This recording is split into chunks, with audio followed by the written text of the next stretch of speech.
Backstage with Mothership on Solid Rock Radio begins now.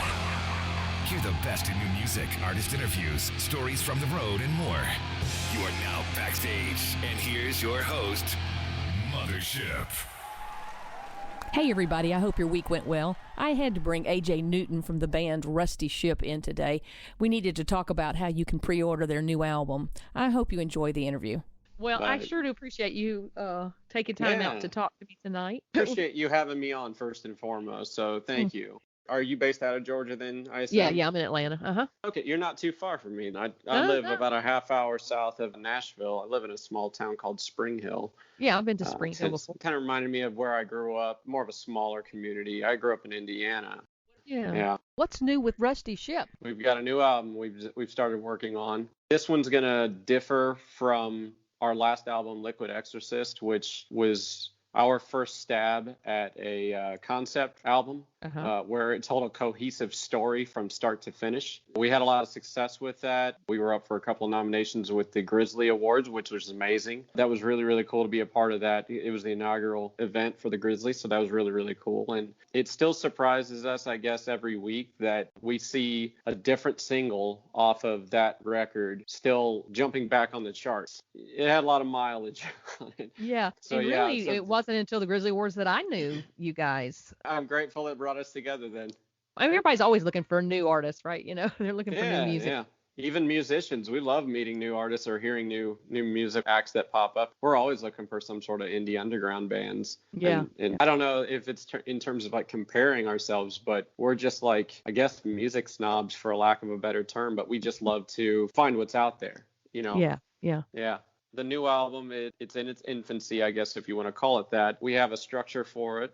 I can't really elaborate on what the theme of it will be, since that's kind of top secret. But maybe something to do with water. That Rusty likes to say that. He's like, I can tell you it's nautical and it has everything to do with the ocean and water. So I can tell you that, and I can tell you that it is going to be another concept record like Liquid Exorcist was. Since that was kind of the proving ground of, hey, can we do this? We felt like we succeeded in everything we wanted to accomplish with that album. We're going to do the same thing. We're going to go way more in depth, though, with this next album. Whereas Liquid Exorcist, those of you who have listened to it, it had 5 full-length songs, and it had 5 more musical interludes. It was like the glue to tie the whole album together to tell the whole story. This next album is going to have 10 full songs, as well as a handful of other interludes on that. So I think it's 16 or 17 tracks total. So you're going to get a lot more music, a lot of more Rusty Shipp music. Nice. Yeah. What is the timing on it? We're launching a pre-sale now. To find out more about that, all people would have to do is just follow us on our websites and socials. We're Rusty Shipp with 2 P's, at Rusty Shipp Band, on Facebook, Instagram. The information will be on our website as well. So that's just rustyshipp.com. Much like what we did with Liquid Exorcist, it's based throughout the Indiegogo system. So there's going to be a lot more perks on this one than I feel like we had on the last pre-sale. I think the last one I had 4 or 5 items from like a drummer signing things and giving people. I think I gave away some cymbals and like a couple of drum heads and stuff like that. This time around, I'm going to give more of my personal collection out there, and as well as I'm going to do some handwritten thank you letters. We're going to have all new merchandise, new T-shirts and other items to come. If they just follow along on any of those socials or the websites, and they'll see the link for it to go to the pre-sale, they'll see all the items that are up for sale. And we're really excited. There's a lot of hard work that goes in with any of those pre-sales, but we're really pumped because we've been working on some of these new songs for a couple months now. What else can you do during COVID? Exactly. Yeah. Be creative. Yeah. That's what you do. Yeah, but sit around and be creative. Yeah, so it's been a blast to, like I said, you know, with every kind of blessing, there's a curse, or every curse, there's a blessing. With the curse of COVID, I guess, the blessing is we've been really, really creative, like a lot of our other musical friends, and we've come up with some really catchy, really awesome new stuff. So we're pumped and looking to get into the studio to actually record probably early 2021. Yeah. Nice. Very good. Well, I'm excited about that. And then that gave me an idea, because you know what? I don't have any of your drumsticks yet. Yeah, we're going to have to remedy that. Yeah. I have quite the collection. I am a big drummer fan. My brother was a drummer. And so I like to have drumsticks, and I put them in vases like Oh, that's creative. bouquets. They have that's my bouquet of drumsticks. I have 2 of them. Nice. That's a cool idea. The more beat up, the better. If they're like cracked and stuff, it's like Yeah, I will ship you some. So, sweet. yeah, my way I'll of saying send you a thank picture. you. Okay. Yeah, I'd love to see it. That's awesome Yeah. that you do that. Yeah. To collect other things. So do I. Don't feel bad. It's okay. Well, whenever artists come to visit, the drummers will go over to my bouquet of drumsticks and start going through them and looking at different people and what sticks they use. And yeah. Us drummers are them. we're a weird, unique breed. I know. I love to it. say the least. Yeah.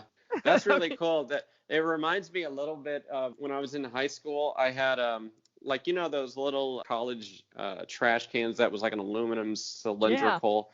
I had one from IU. I grew up in Indiana. I was an IU guy. And every time I broke a stick practicing at home, I would add it to that little trash can. I still have it to this day. Oh, wow. It's in my storage facility, but that thing was just filled by the time I moved out of the house, out of mom and dad's house. It was just filled with broken sticks. Yeah. You don't want to like put them on the wall or someplace where you can't touch them. The whole thing is to be able to pick them up and have their signatures on it and see how beat up it is and see what kind. Yeah. And, you got to be able to touch it, And I keep thinking, okay, I've got everybody I want. But then new bands keep coming. Yeah, like you said, don't stop being that fangirl. Because I'm not, I try to collect items like that as well, too. I like some sports memorabilia, but anything music-wise, really more so this year than the past few years before that. But I started like kind of cataloging some stuff that was like what I would consider to be Rusty Shipp memorabilia. For instance, we did our album release show at Grimey's new and pre-loved music, which is kind of like the most famous record store in Nashville. I was really happy that we were able to secure that for our album release party last year. There was only like 2 or 3 posters that we had that advertised for that inside the store. And I'm so grateful my wife nabbed one before we left that night because she said this is going to be memorable for you guys. So I got one. Why don't you all sign it? Exactly. And then we'll frame it. So we just finally got around to framing that. And I framed the hatch print from us playing Audio Feed last summer. So that was pretty cool. That was our first time playing Audio Feed, and we got to play the main stage. So we were really happy about that. That was a really neat experience to kick off that Saturday show for that. So yeah, I've just become kind of, I guess, a little bit of a nerd in that respect. I have the bass drum, the resonant heads on my kick drum. Every time we do a new record, I get a kick drum head that matches the album artwork. Yeah. I have the one from our Mortal Ghost tour. I have the one now from the Liquid Exorcist tour, and I'll get a new one when we get this new artwork as well for the next album. I'm not even joking how many people offer me absurd amount of money for those things, but I only have one of each of those. You know what I mean? Wow, and that's just collectors, yeah. Yeah, and they're kind of like battle torn, so to speak, because they were from touring. So, I love that kind of stuff.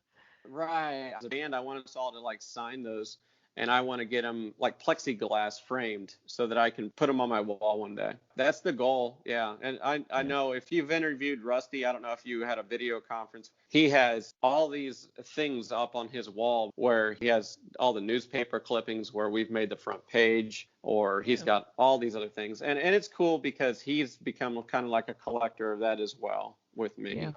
Backstage with Mothership returns after this. Check us out on Facebook at I'm with Mothership.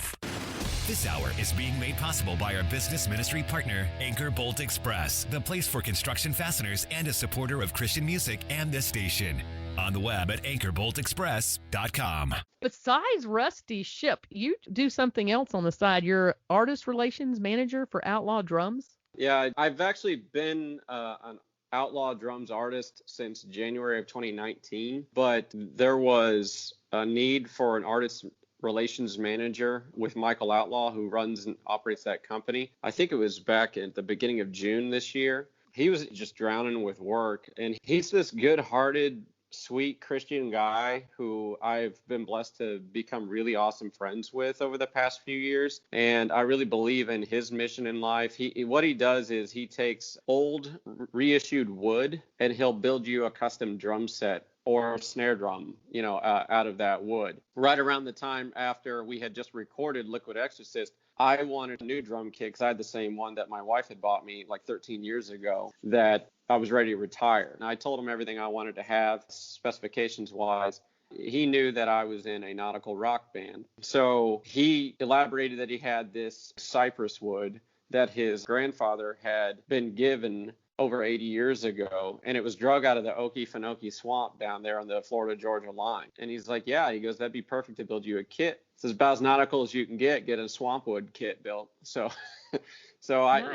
he built me this beautiful set of drums that I'm blessed to own. I'm blessed to play every time I get together with Russ and the guys. So after that, we've just stayed in touch, constantly text and call each other probably once a week. When that need popped up, he just elaborated how he was just drowning in work and kind of struggling to keep up with the other drummers. I'm a pretty big extrovert. I like to chat and, learn from other drummers as well and what makes them tick. So I said, well, why don't you just let me help you out and I'll take over that part of the business. And I'll reach out to these drummers. I'll find out if they're doing okay, if they need anything at all. I helped implement our Artist of the Month thing. So I do an Artist a Month that's on our roster where I'll do like an interview with them. And we'll talk about what makes them tick and how they learned about Outlaw Drums, how long they've been an Outlaw Drums drummer. Also elaborate on where people can find them and follow them on their socials as well so they can kind of keep up with their drumming path as well. So it's been a fun thing to do. I myself, I've been drumming for 30 years, so I like anything that has to do with drums. So it just gives me another creative outlet working with Michael to where I can learn more about the drum making process as well as just talk and interact with these other drummers out there and, find out what makes them tick. We're all different. If you've been drumming for 30 years, you must have started when you were pretty young. I was a little kid. I was 7 years old when I first started. So I'm 37 now. So I joke with the guys in the band that I don't have too many memories of my life where I wasn't banging on something with sticks, to say the least. But I had a buddy of mine move next door who was about 3 years older than me, named John Yarber. I remember one of the first few times I hung out with him, he had a little Yamaha snare drum over in the corner of his room, and I was like, I want to do that. I want to play. He taught me basic rudiments, and then I had a cousin named Brian who wasn't using an old snare drum, and my aunt let me have it. And I think I got my first kit when I was 15 from my parents and my grandpa. They all pitched in some funds together, got me my first kit. I did the whole elementary school band thing. I did junior high band. I did marching band, pep band, concert band all through high school. And then my first garage band was actually a Christian rock band back in my hometown of Waldron, Indiana, where we would play in my local church. That's my history. I've just been doing it my whole life. What's your stick of choice? I can't tell you how many times I've changed in the last 4 years alone.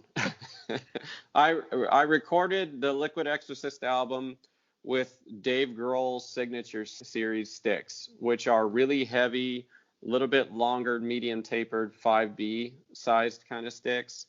Since then, though, I've kind of switched around, and now I'm playing Vic Firth Extreme 5Bs. Yeah. Nice. I just move around. I think drummers we're weird like that. It was like, okay, well, I'll play this style for a while, and then I'll change up the game. Sounds like you'd like something heavy, though. I did. I especially did on that album. Yeah. I don't know. I wanted everything to have oomph to it, I guess. And I think I had been practicing with it and playing shows with those sticks for long enough that I was like, I'm going to carry that into the studio. That same aggression, I guess, if you want to call it. Yeah. It's called passion. Yeah, we'll go with passion. That's a better term. Yeah. Aggressive passion. Aggressive passion. Yeah. I think that's a spiritual term. Yeah, I believe it is. Yeah. Backstage with Mothership returns after this. Check us out on Facebook at I'm with Mothership. Any other Rusty Shipp news we need to know? Yeah, obviously, with all the fun stuff that COVID had kind of thrown at all us musicians, we had to kind of get creative this year since we couldn't get out and tour. Kind of a bummer in a way because we had just released Liquid Exorcist back in November, which hasn't even been a year yet. When that happened, we were ready to go on tour throughout all of 2020 and support that album and give people a good live show, the live representation of that music. And we were lucky to where we got to do a few of those shows on tour. However, with COVID happening, we had to kind of rebound from that. instead of doing some of the touring stuff, what we ended up launching was kind of like a secret Rusty Shipp group called the Ghost Ship. And we put it out through a Patreon site. That way there are certain tiers, you know what I mean, that you could buy into and you will gain certain perks. So I can give this hint for the new album that we're working on right now. There's a Lieutenant Shipmate, which is the top tier on the Patreon group. If you buy into that, Rusty records our rehearsals, and then he'll edit all this stuff, and then he will send you, it's a very rough cut of us working on these new songs in our rehearsal space. So the people who are those Lieutenant Shipmates are going to be the only individuals that will be able to hear any of these new songs before the public will. So that's quite the perk. That's the big perk. And then the other ones are, we do live performances on the Ghost Ship. Joy, our manager, she even does a fun trivia night once a month on Sunday evenings. So we'll hand out prizes through that as well. And then we do band hangouts on there. We've even done a karaoke night. I don't think I'm a singer, but I do some goofy impressions. I think last week, Rusty's sister had asked that I rapped "You Can't Touch This" by MC Hammer in a Mickey Mouse voice. So I obliged. It wasn't great, but it was very comical. Well, it was entertaining. Yeah. So it's been a fun new creative way for us to connect with our fans since we couldn't do it face to face and play live shows. Yeah. Well, I think that's great because that is important to the fans to have that connection with you guys. Yeah, very much.